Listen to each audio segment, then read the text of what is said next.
You're listening to the Fan2Fan Podcast, and on this episode, we're talking about John Carpenter's 1988 sci-fi thriller, They Live. Here we go.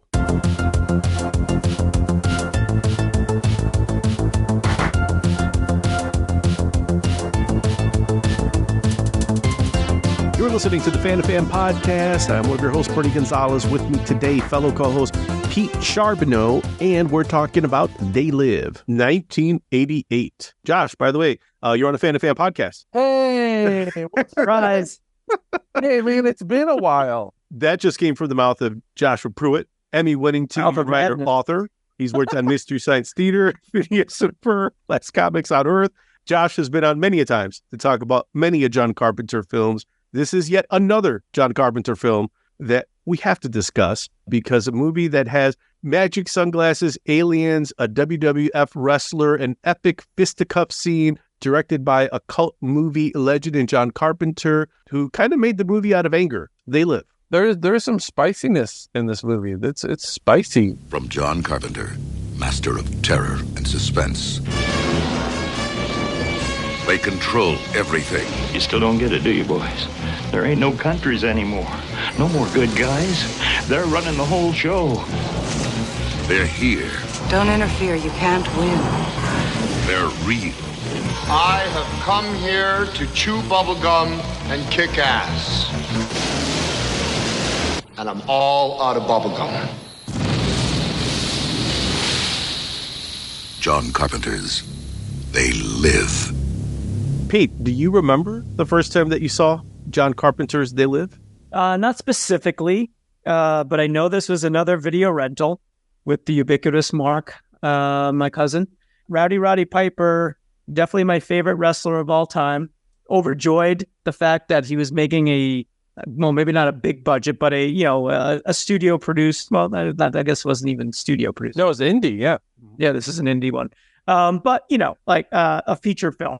I was intrigued. I love the fact, at this point we were unabashed Carpenter fans, so we were looking forward to it. We didn't see it in the theater. This is probably one that we were ready to jump on when it hit the video shelves. I would say that it's not my top Carpenter movies, but having rewatched it the other night in preparation, I enjoyed it a lot more than I did when I was younger. And I think we'll get into some of the reasons why. I think we've talked before, the three of us, of John Carpenter's kind of nihilism streak. And I think that is that is a blazing bright line in this one. Mm-hmm. And I think that was one of the things at the time when I was younger that turned me off a little bit, because I think I was still a little more preconditioned to, a certain type of story arc, and being a fan of Roddy and all these, like the ending is there's some hope there, but it's also pretty bleak. And so I was wrestling with all of that stuff. So it left, I wouldn't say a sour taste in my mouth, but it, compared to The Fog, Halloween, The Thing, it was tamped down a little bit. But I enjoyed the rewatch quite a bit. And I enjoyed, seeing some things that had escaped me before, and I'm looking forward to discussing with you lot. Bernie? Yeah, this one will sound a bit a retread from Halloween, but as many movies as I saw on the Fox affiliate, Navigators, Die Hard, Goonies, for the first time, this one was a WGN watch. Before it became WGN Superstation, it was just this small little station that could in the Chicagoland area that played Cubs games. And then eventually it grew up and had Hill Street Blues reruns and Happy Days reruns. And then one day they had John Carpenter's They Live. And I did not know what I was watching because it was such a weird movie, but I have recollections of watching it and being like, I don't know that I like this. This is interesting. And any kid who grew up in the 80s, at least for me and Pete, we've kind of talked about it, right? Like your Saturday morning was watching cartoons. We have a whole 18-part epic series devoted to Saturday morning cartoons. You should check that out, folks. And around 11:30, if your folks didn't kick you out of the house because they were just your sugar-addled self, too many bowls of cereal, you got to go and burn it off somehow, wrestling was on. And maybe you watched it for an hour or so, and then you went outside and hung out with your buddies. And if it wasn't that, and it was just a tad before my time, was Saturday night, like late night Saturday night wrestling. I'm waiting, Orndorff. When you get inside the steel cage, there'll be nowhere to run, nowhere to hide. On Saturday night's main event. I was aware of wrestling, WWF at the time. I didn't know what John Carpenter was, but I knew this was an interesting action movie. And then to find out that there are sci-fi elements, I was like, oh, this is a movie that just keeps on giving.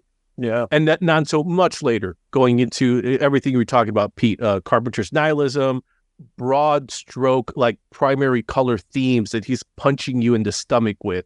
Very little subtlety in this one. And, I think it probably serves it well because it makes it for what it is. It's not maybe in the Mount Rushmore with Halloween or The Thing, but it's in that other category with maybe movies like Christine for a lot of people. How about you, Josh? Do you remember? Yeah, I think so. Yeah, it's this one I think I saw without knowing it was a Carpenter movie because I think similar to what you guys are saying, it's like I think for this it was a Roddy thing first. Yes. So it was like, oh man, cool, he's in a movie, that's wild, and then renting it with friends and one scene with some nudity in it, and then certainly my very young prepubescent brain going, this movie's amazing. This movie's amazing. What an amazing movie. It's amazing. Hey, what's wrong, baby? Yeah, and then kind of circling back, and like it does sit. I think Christine is a good partner for it. I think it was part of a 2-picture deal with Prince of Darkness, which also has that kind of trademark nihilism that we've discussed on here. But it's also a movie that you could point to and go, yeah, this is like Carpenter at his most Carpenter. And I think that one of the things that I think is noteworthy is like you mentioned just it not being super subtle, Pete. And I think that one of the things that occurs to me is like if there was a different lead, if Nada was somebody else and wasn't Roddy, like if he was like Kurt Russell. Yeah, it could be. I was thinking that too. Yeah, and there's something about it with Roddy as this guy. By the way, I love him in this. Like this is not against his performance at all. He's so believable as this guy. Like that's what's kind of miraculous is that as a down on his luck dude who also happens to be very strong. Like it's not about that, but it's about he's tough. The world has made him tough. Yeah. So like he's kind of fantastic, but there's a brazenness to it that then Roddy gets to match. Like that's what's so kind of cool is that for the first half, he's really subverting that persona. And then by the end of it, he leans into it. Like I didn't know this until fairly recently, but like that bubblegum line he wrote. Carpenter's been giving him credit for years. It's a brilliant piece of dialogue. And like people quote it all the time.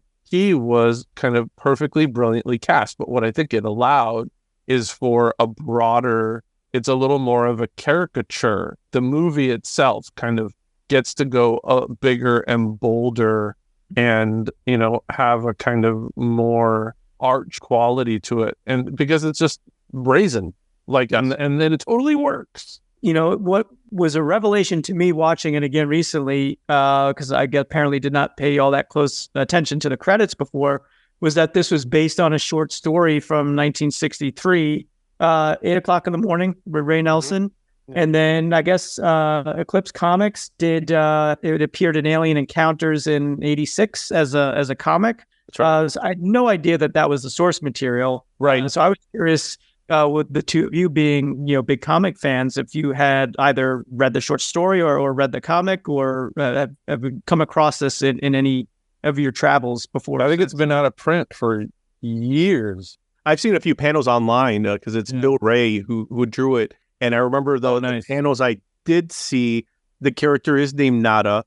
I don't believe there was any that I could remember context. Like there were no glasses. Like he could just see the aliens. And I remember at one point he fights an alien in his like hotel room, and he grabs like a laser gun, more like in the sci-fi vein than the Uzi that Roddy Piper has. So I think there's a lot of the same themes in there because this movie's loaded with them. But again, they're in the forefront of the movie. But the comic was, like I think it was 86, and that's what inspired Carpenter. But you could tell that he definitely layered more on that. But again, coming from someone who read a few pages, and I saw like the actual short story that 8 o'clock is only like 1,800 words. Yeah, it's really short. Yeah. So I have to imagine, like any good comic creator, you're bringing a lot of yourself in both the visuals and expanding on those 1,800 words.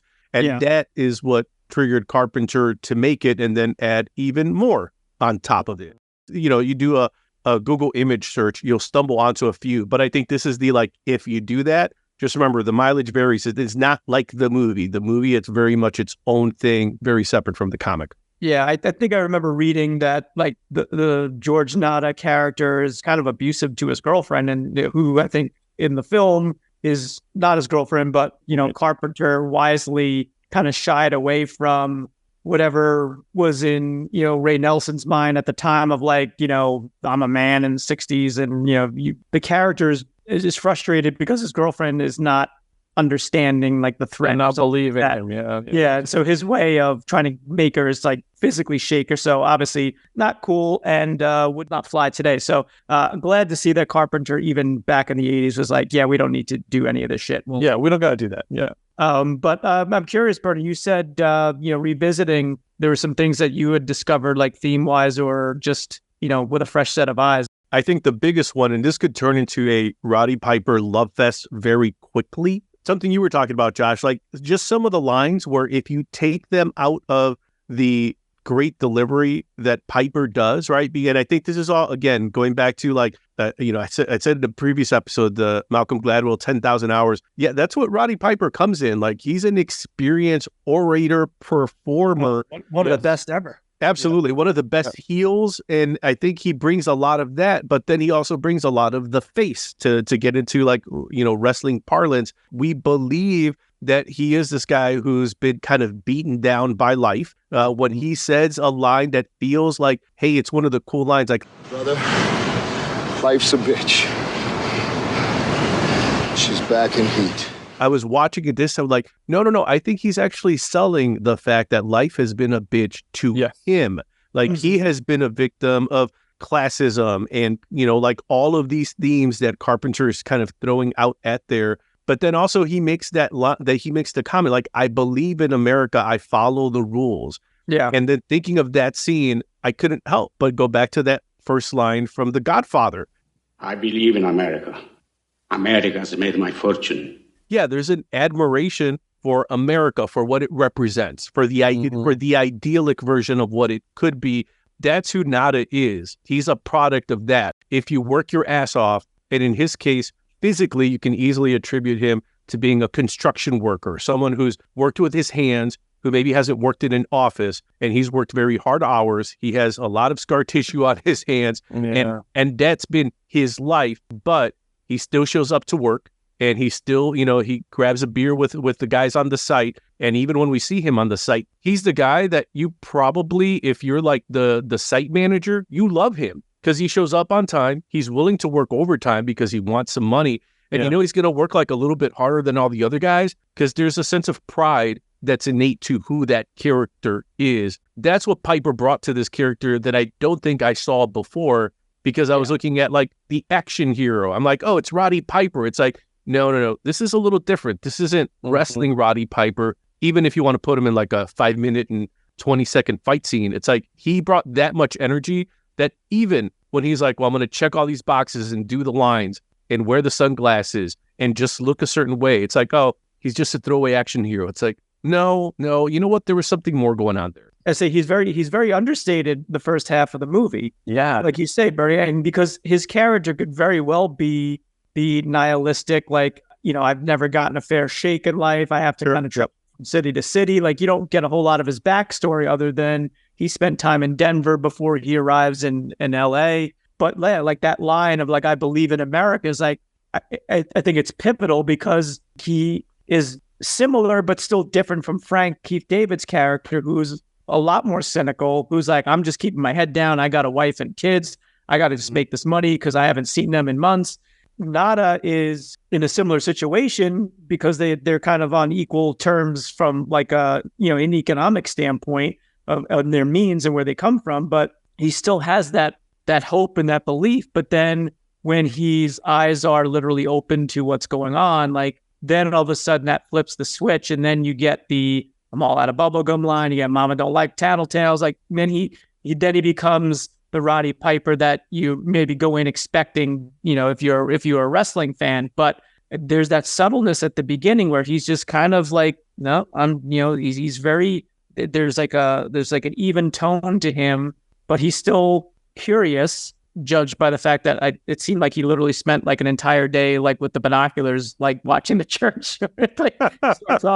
starts off and morning sun shining, and then cuts to nighttime. He's still there. So I thought that was interesting too. Like that as a character, like he could have just been like, none of my business. I got to just keep my head down. But there's something about him that's like, there's something going on here. I need to find out what it is. I'm curious. I gotta figure out. Something seems a little bit off, and I'm like Keith David is so integral in like Up and Ground, that performance, because I think he's like the MVP, because Keith David is such a fantastic actor, and I think people throw around like character actor sometimes like it's a slur, but it's like the thing about his performances and almost everything he does is that you buy it. There's nothing showy about like his performances. And so it's like, you just believe that he's in that situation, outside of this having one of the best knockdown, drag out screen fights in the history of movies. But again, you totally believe it. You believe that Keith David can take it as well as he gives it. That's so important. It would break the movie. And so instead, it's like that ends up being, this is how strong these guys are, right? And this is how reluctant they are. This is how all of a sudden how much he cares, not cares. And this is how much Keith David's character does not want to be involved, right? Because it's easier to keep your head down. He's got work he's got to do. He doesn't want to look outside of this thing. And he's so freaking good. And then he also gets to come up as the movie gets bigger and wilder. He gets to lean into that too, which is so cool, because then he gets to be some of that action movie guy. I'm giving you a choice. Either put on these glasses or start eating that trash can. Not this year.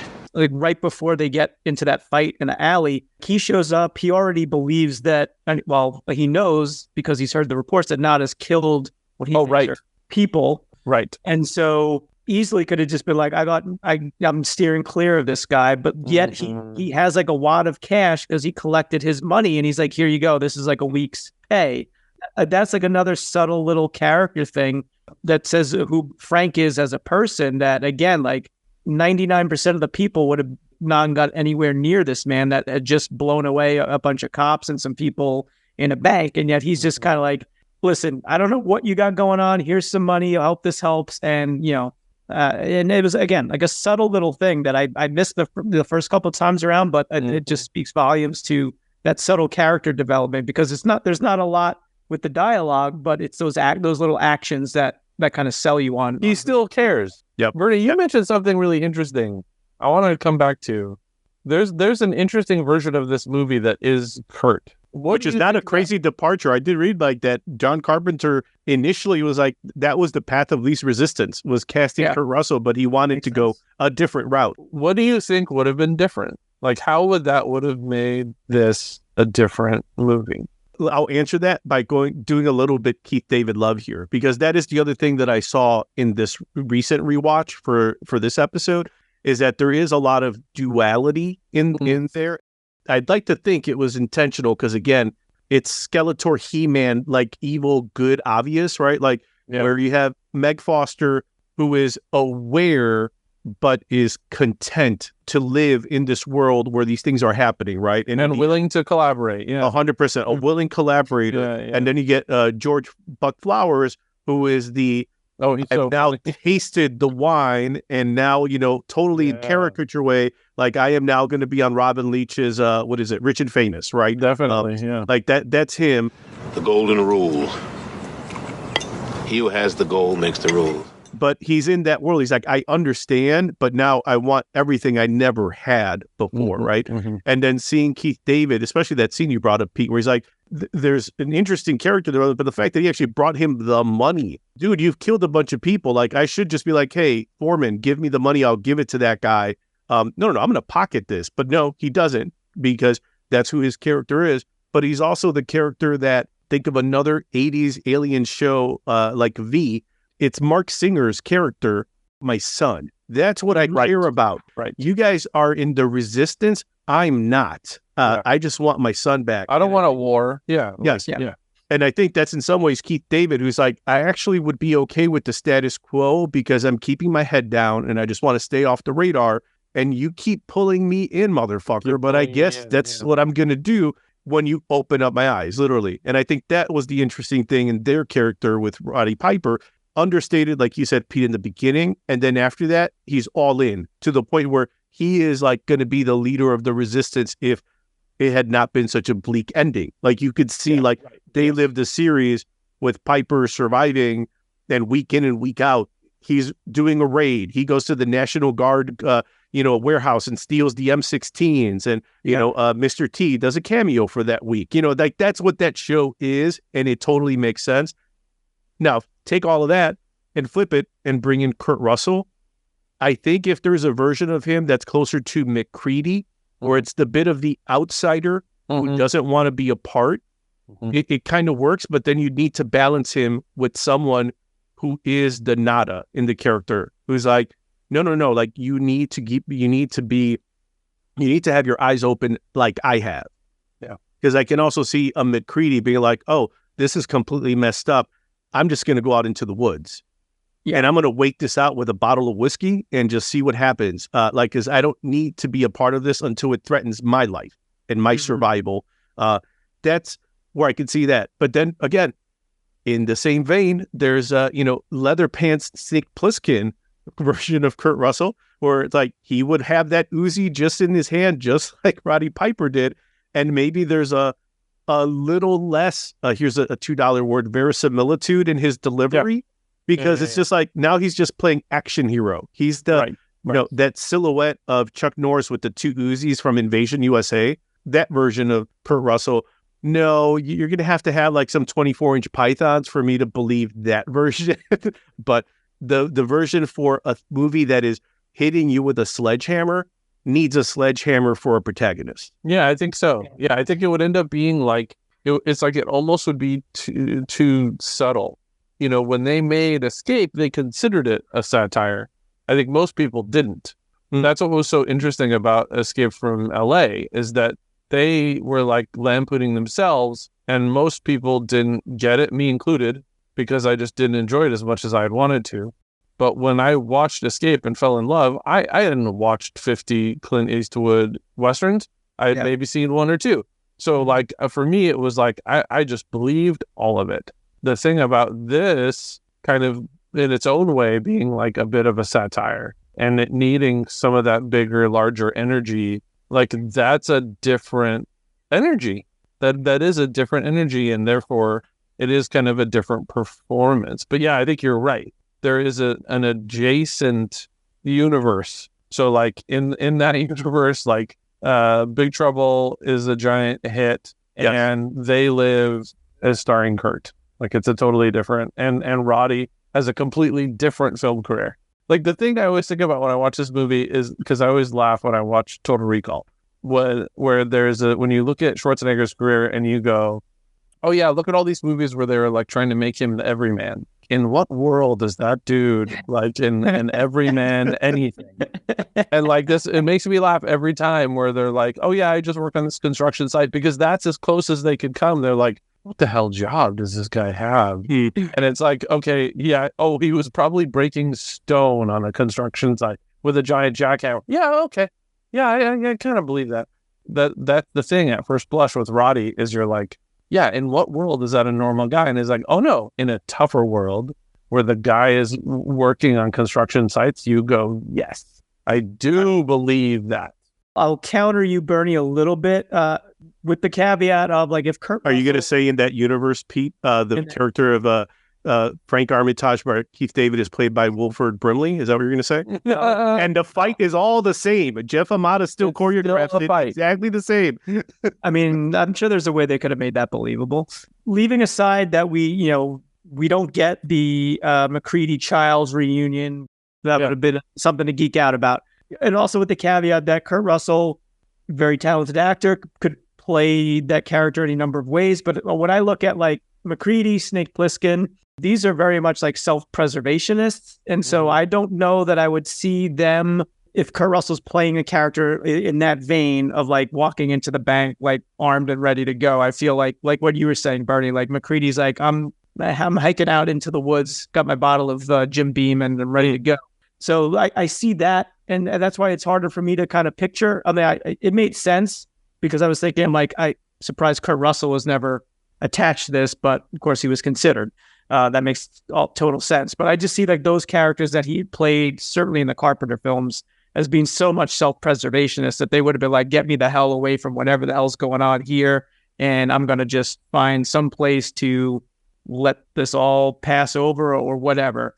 And I look at Roddy's character, like you're saying, if he had got on, I see him as almost like the Wolverine of like the group where like, you know, like the leadership of the resistance, like send him out and let him like cause havoc because he's really good at it. And he clearly doesn't have any second doubts or any guesses about like just walking into a place and, you know, immediately putting the heat on himself. Like there's no subtlety. Again, like in a movie that's not very subtle, there's not a lot of subtlety once he decides like I got to take action and try yes.